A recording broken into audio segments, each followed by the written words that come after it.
So summary of SQL queries. A query in SQL can consist of up to 6 clauses. So সেই ক্লজগুলো কি কি? Select, from, where, group by, having, order by. So এই জিনিসগুলোর ordering কিন্তু has to always be exactly the same as this. So an easy way to remember is SFWGHO. এইগুলার first লেটারগুলো মনে রাখা যায়, সবসময় ফরম্যাটটা এরকম হবে SFWGHO. সো এই এতগুলো যে আমার ক্লজ আছে, এই ক্লজগুলোর মধ্যে আমার সিলেক্ট আর ফর্ম ক্লজ হচ্ছে গিয়ে ম্যান্ডেটরি। এই দুটো ছাড়া, এই সিলেক্ট আর ফর্ম ছাড়া কোনো কোয়েরি হবে না। অন্য ক্লজগুলো optional based on what query we need. So select clause কী করে? দ্য সিলেক্ট ক্লজ, এগুলো pretty much old stuff that we already know. The select clause lists the attributes or functions to be retrieved. From clause specifies all the relations or aliases যদি আমরা use করে থাকি needed in the query but not those needed in nested queries. So from clause আমাদের কোয়েরিতে যেই রিলেশনগুলো দরকার ওগুলাই specify করে, but nested কোয়েরিগুলো না। Nested কোয়েরিতে আমরা আলাদা করে আবার সিলেক্ট ফ্রম ইউজ করি, we already know that. Where clause কি করে? Where clause specifies the conditions for selection and joining of tuples from the relation specified in the from clause. So where clause basically আমার condition specify করে। Group by কি করে? Group by specifies grouping attributes, যে কোন অ্যাট্রিবিউটের বেসিসে আমি group করব, যেটা কি ডিপার্টমেন্ট না আমার প্রজেক্ট নেম না কি। সো হ্যাভিং কি করে? Having specifies a condition for selection of groups. যে সাপোজ আমি এখন কোনো স্পেসিফিক যদি গ্রুপ যদি রিটার্ন করতে চাই বাট আমি ওটার উপর কোনো কন্ডিশন দিতে চাই, তখন আমি হ্যাভিং ইউজ করি। Finally order by specifies an order for displaying the result of a query. So order by দিয়ে আমরা কোয়েরিটা সর্ট করতে পারি। সো আর বলতেছে, looks like I closed the slide.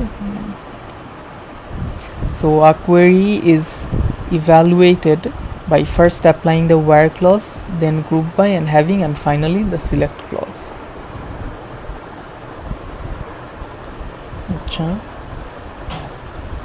So specifying updates in SQL. So there are 3 SQL commands to modify the database. সেগুলো কি কি? Insert, delete আর হচ্ছে গিয়ে আপডেট। যে ডেটাবেস মডিফাই করার জন্য আমাদের এই 3টা কমান্ড আছে। So insert in it's simplest form কি করে?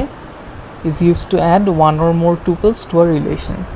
Attribute values should be listed in the same order as the attributes are specified in the create table command. Insert করার সময় অ্যাট্রিবিউট ভ্যালুসগুলো আমাদের সেম অর্ডারে ইনসার্ট করা উচিত, যেরকম আমরা টেবিল ক্রিয়েট করার সময় যে অর্ডারে ক্রিয়েট করছিলাম। So you could also get around this by specifying the attribute names in the insertion command. So এদিকে কি বলছে? যে insert into employee values, যা যা দরকার সেই ভ্যালুসগুলো। সো আমার এমপ্লয়ি টেবিলে এই ভ্যালুগুলো ইনসার্ট হবে। সাপোজ আমি যখন কি এমপ্লয়ি টেবিল ক্রিয়েট করছিলাম তখন আমি এক্স্যাক্টলি এই ফরম্যাটটাই টেবিল ক্রিয়েট করছিলাম, যে এদিকে suppose first name, middle name, last name, SSN, something একটা কিছু একটা date. So an alternate form of insert specifies explicitly the attribute names that correspond to the values in the new tuple. So আমি যেই ভ্যালুগুলো attribute করতে insert করতে চাই সেগুলোর attribute আমি স্পেসিফাই করে দিতে পারি, আর যে অ্যাট্রিবিউটসগুলোর মধ্যে আমি কিছু ইনসার্ট করতে চাই না ওগুলো আমি বাদ দিয়ে দিতে পারি। সো এক্সাম্পল কি? Insert a tuple for a new employee for whom we only know the first name, last name and SSN attributes.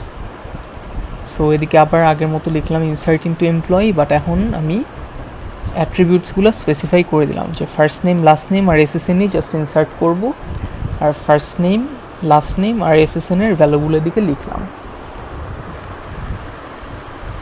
So important note, only the constraints specified in the DDL comments are automatically enforced by the database management system when updates are applied to the database. So another variation of insert allows insertion of multiple tuples resulting from a query into a relation. যেটা কীরকম হতে পারে যে আমি insertion command একটা দিয়ে আমি multiple tuple insert করতে পারি যে এই টুপেলগুলা could be a result of a query. So এটার এক্সাম্পল দেখি. এক্সাম্পল হচ্ছে গিয়ে suppose we want to create a temporary table that has the key যে আমি একটা টেম্পোরারি টেবিল ক্রিয়েট করতে চাচ্ছি যেটার মধ্যে কী আছে, নেম আছে, নাম্বার অফ এমপ্লয়িজ আছে, আর total salaries for each department আছে. ঠিক আছে, নতুন একটা টেবিল ক্রিয়েট করতে চাইতেছি যেটা এই ইনফরমেশনগুলোই আছে খালি. So a table department info is created. আচ্ছা, সো এটা দেখি আগে যে টেবিলটা কীভাবে ক্রিয়েট করা হয়েছে. সো আমি ফার্স্টে টেবিল ক্রিয়েট করলাম. টেবিল ক্রিয়েট করার সিনট্যাক্সটা we've already learn this from our lab, যে ক্রিয়েট টেবিল, তারপরে হচ্ছে আমি টেবিল নেম দিলাম, পরে হচ্ছে আমার attribute name, attribute type, again attribute name, attribute type and so on. Table creation এদিকে শেষ. এখন আমি ইনসার্ট করতেছি, যে ইনসার্ট ইনটু একটু আগে আমরা দেখলাম কীভাবে ইনসার্ট করা যায়. ইনসার্ট করার সময় আমি অ্যাট্রিবিউট নেমগুলো স্পেসিফাই করলাম, কিন্তু এখন ইনস্টেড অফ রাইটিং ভ্যালুস, যে আগে আমি ইনসার্ট করার সময় কী করতাম, এই যে প্রতিবার কিন্তু ভ্যালুস লিখতাম. ওয়াই? বিকজ আমি ভ্যালুসগুলো স্পেসিফাই করে দিতাম. বাট এখন আমার এদিকে কি করতেছি, আমি ইনসার্ট ইনটু লিখে আমি এই জায়গাটায় আমি একটা কোয়েরি লিখলাম. কোয়েরিটা কি করতেছে, এই ইনফরমেশনগুলো এক্সট্র্যাক্ট করতেছে. ডিপার্টমেন্ট নেম, তারপরে নাম্বার অফ এমপ্লয়িজ, আর হচ্ছে গিয়ে টোটাল স্যালারি ফ্রম কি একটা ডিপার্টমেন্ট আর এমপ্লয়ি টেবিল জয়েন করার পর on department number equals department number, আর গ্রুপ করতেছে based on department. So basically আমার জয়েন করার পর আমার এমপ্লয়ি ডিপার্টমেন্ট একটা টেবিল জয়েন করার পর সাপোজ এদিকে আমার ডিপার্টমেন্ট নাম্বার থাকতে পারে, এদিকে এমপ্লয়ির এসএসএন থাকতে পারে, এদিকে এমপ্লয়ির স্যালারি থাকতে পারে. ঠিক আছে, সাপোজ আমি এদিকে লিখলাম যে ডিপার্টমেন্ট নেম সিএসি, এমপ্লয়ি হচ্ছে 1 কাজ করে, স্যালারি 5, এদিকেও সিএসি এমপ্লয়ি 2 কাজ করে, স্যালারি 7, এদিকে বিবিএ কিছু একটা এমপ্লয়ি 3 কাজ করে, স্যালারি হচ্ছে গিয়ে 3, সামথিং লাইক দ্যাট. সো এদিকে আমার কি দরকার ছিল, আমার টেম্পোরারি টেবিলটায় যে নেম দরকার ছিল, নাম্বার অফ এমপ্লয়িজ আর total salaries for each department. So এর জন্য আমি কোয়েরিতে কী লিখলাম, যে এই ডিপার্টমেন্ট নাম্বার আর কাউন্ট স্টার আর হচ্ছে গিয়ে সাম স্যালারি মানে কি টোটাল স্যালারিটা রিটার্ন করবে. আর যেহেতু আমি এই গ্রুপ বাই করতেছি, আমার এই সিলেক্ট কন্ডিশনটা আসবে প্রতিটা গ্রুপের জন্য. বেসিক্যালি আমার সিএসির জন্য একবার আসবে, পিবি এর জন্য একবার আসবে. সো বেসিক্যালি আমার এই কোয়েরির যে রেজাল্টটা, কোয়েরির রেজাল্টটাই আমার এই ডিপার্টমেন্টস ইনফো টেবিলটায় ইনসার্টেড হবে. সো এইভাবে আমরা কোয়েরি ইউজ করেও একটা টেবিলে ভ্যালু ইনসার্ট করতে পারি instead of manually writing the values. আচ্ছা, সো আরেকটা জিনিস যেটা বলতেছে, the department info table may not be up to date if we change the tuples in either the department or the employee relations after issuing U3B. So U3B হচ্ছে basically এই কোয়েরিটা. So the answer is pretty obvious, যে আমরা যদি department বা employee table থেকে কোনো একটা কিছু চেঞ্জ করি, অবভিয়াসলি আমার যে নতুন ডিপার্টমেন্টস ইনফো টেবিলটায়, এই টেবিলটায় কিন্তু এই চেঞ্জগুলো রিফ্লেক্টেড হবে না. সো এই জিনিসটাই বলছেন, this is pretty obvious. So এটার জন্য we have to create a view to keep such a table up to date, but view we are not including in our syllabus, so you can skip that.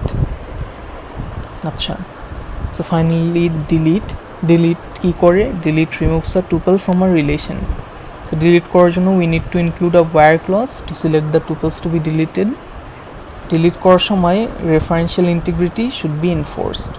যে suppose আমার foreign কির একটা কোনো value আমার একটা কোনো primary কিকে refer করতেছে, but আমি ওই প্রাইমারি কির ভ্যালুটা ডিলিট করে দেওয়ার সময় আমার referential integrity constraints should be enforced. আচ্ছা, tuples are deleted from only one table at a time unless cascade is specified on a referential integrity constraint. যে ডিলিট করার সময় জাস্ট একটা টেবিল থেকেই ভ্যালু ডিলিট হয় আনলেস আমি cascade use করি। Cascade use করলে কি হয়, যে সাপোজ আমি প্রাইমারি কির একটা ভ্যালু ডিলিট করলাম অন ক্যাসকেড দিয়ে, তখন আমার ওই প্রাইমারি কিকে রেফার করে যতগুলো ফরেন কির ভ্যালু সবাই ডিলিট হয়ে যাবে। আচ্ছা, কখনো যদি আমি মিসিং ওয়্যার ক্লজ থাকে তখন কি হবে, সব টুপলস আমার রিলেশনে ডিলিট হয়ে যাবে। So the table then becomes an empty table. আচ্ছা, so the number of tuples deleted depends on the number of tuples in the relation that satisfy the where clause. Obviously যেই ক্লজগুলাই আমার satisfy করবে where clause-এর কন্ডিশনগুলো, সেই টুপলসগুলাই আমার deleted হবে। So delete করার syntax এদিকে দিছে যে ডিলিট ফ্রম, আমি রিলেশন নেম লিখি আর ওয়ার কন্ডিশন দেই। So delete from employee where হচ্ছে গিয়ে SSN ইকুয়ালস টু এত এত। So delete from employee where department number in. So suppose আমি এদিকে মাল্টিপল এমপ্লয়ি ডিলিট করতে চাইতেছি যাদের ডিপার্টমেন্ট নাম্বার এই কোয়েরির রেজাল্ট থেকে আসবে। সো এদিকে কি লিখছি, যে select department from department where department name equals to research. So suppose রিসার্চের যদি এরকম 3টা ডিপার্টমেন্ট নাম্বার থাকে, 3টা ডিপার্টমেন্ট নাম্বার এদিকে আসবে আর সেই ডিপার্টমেন্টে যতগুলো এমপ্লয়ি কাজ করে সব ডিলিট হয়ে যাবে। আর এই যে ডিলিট ফ্রম এমপ্লয়ি দেওয়া মানে এমপ্লয়ি টেবিলে যতগুলো টুপল আছে সবগুলো ডিলিট হয়ে যাবে।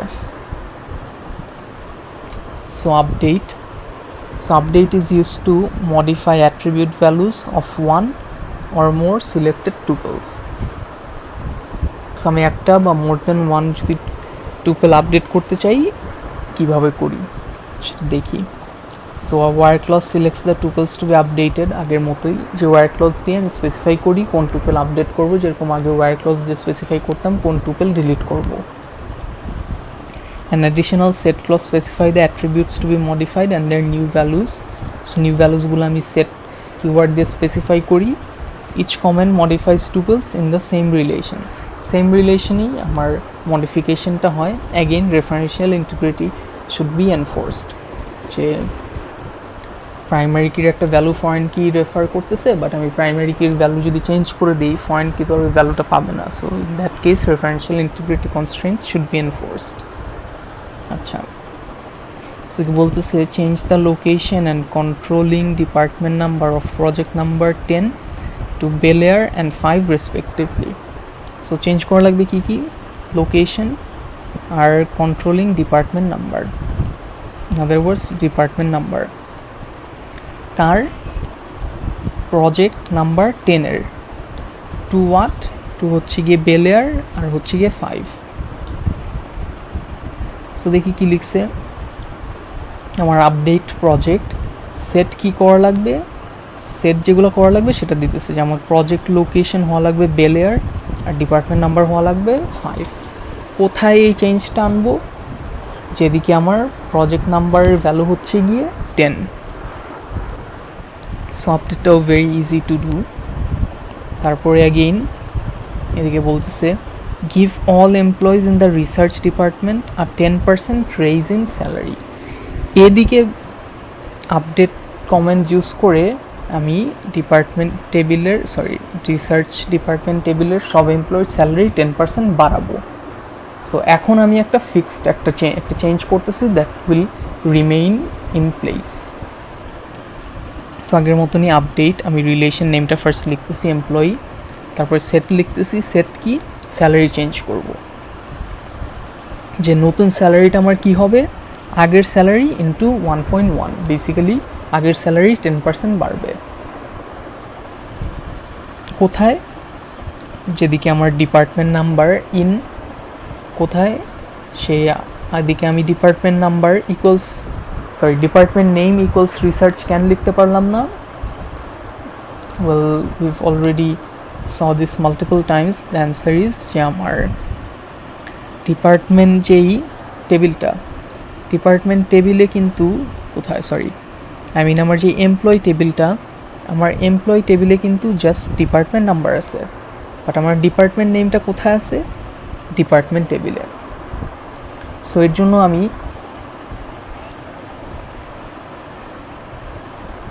এর জন্য আমি আমার ডিপার্টমেন্ট নাম্বার ইন, যেহেতু আমি জাস্ট এমপ্লয়ি টেবিলের উপর কোয়েরিটা চালাচ্ছি, আমি ডিপার্টমেন্ট নাম্বার ইন লিখলাম। ভিতরে একটা নেস্টেড কোয়েরিতে কি লিখছি, নেস্টেড কোয়েরি যাতে আমার ডিপার্টমেন্ট নাম্বার রিটার্ন করে। সো কোয়েরি কি লিখতেছে, select department number from department where name equals to research. যে ডিপার্টমেন্ট টেবিলে যেদিকে ডিপার্টমেন্ট নেম হচ্ছে গিয়ে রিসার্চ, সেই ডিপার্টমেন্ট নাম্বার যা আছে সেই ডিপার্টমেন্ট নাম্বারগুলো রিটার্ন করতে। সো এখন যদি মোর দেন 1 হয়, মোর দেন 1 রিটার্ন করবে। সো ওর জন্য আমি কি ইউজ করছি, ইন ইউজ করছি। So in this request the modified salary value depends on the original salary value in each tuple. So original salary যেটা ছিল সেটা 10% ইনক্রিজ হয়েই তো আমার আবার বুঝবে। সেটাই বলতেছে যে মডিফাইড স্যালারিটা অরিজিনাল স্যালারির উপর ডিপেন্ড করতেছে। So the reference to the salary attribute on the right of equals refers to the old salary value before modification, আর reference to the salary attribute on the left refers to the new salary of the value after modification. Basically এই লেফটের যেই স্যালারিটা এটা হচ্ছে গিয়ে আমার old salary, রাইটের যেই স্যালারিটা এটা হচ্ছে আমার নিউ স্যালারিটা আফটার মডিফিকেশন। আচ্ছা, সো একটু যদি রিক্যাপ করি ফাইনালি, যে আমার a query in SQL can consist of up to 6 clauses but only 2, যেটা হচ্ছে ফার্স্টের দুইটা সিলেক্ট ফ্রম আর ম্যান্ডেটরি, যে we can not have any query without this 2 clauses। আর এই বাকি যেই ক্লজগুলো এগুলোর order must always be maintained. আমি কখনো ওয়্যারের আগে গ্রুপ বাই লিখতে পারবো না, বা হ্যাভিংয়ের আগে আমি অর্ডার বাই লিখতে পারবো না। So there are 3 SQL comments to modify the database: insert, delete and update. So that is pretty much it for chapter 8, and we have now completed our syllabus. So if you guys have any questions, please post them.